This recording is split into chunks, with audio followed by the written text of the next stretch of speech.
नमस्कार। जय श्री जगन्नाथ महाप्रभु। जय माँ दुर्गतिनाशिनी माँ दुर्गा। आसतु चैत्र नवरात्रि पंचम दिवस रे माँ स्कंदमाता उद्देश्य दुई धाड़ी कविता शुणा। पंचम स्वरूप तोर माँ जननी स्कंदमाता अटे जान, कार्तिकेयंकर माता महामाई स्नेह श्रद्धार अमृत झर।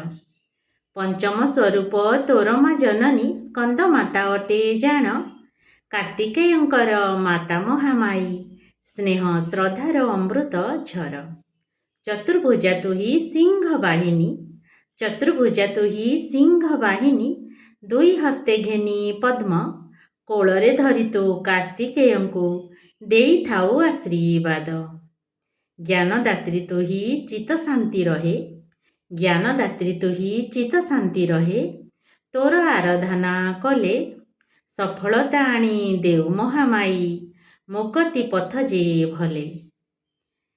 ए नवरात्र रे घेन मो प्रणति, माँ मोर आदि शक्ति, सबुरी ओठरे हस भरी रहू, मिलू माँ सुख शांति।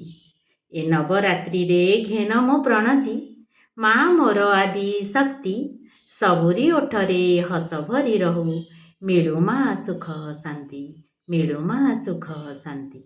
धन्यवाद।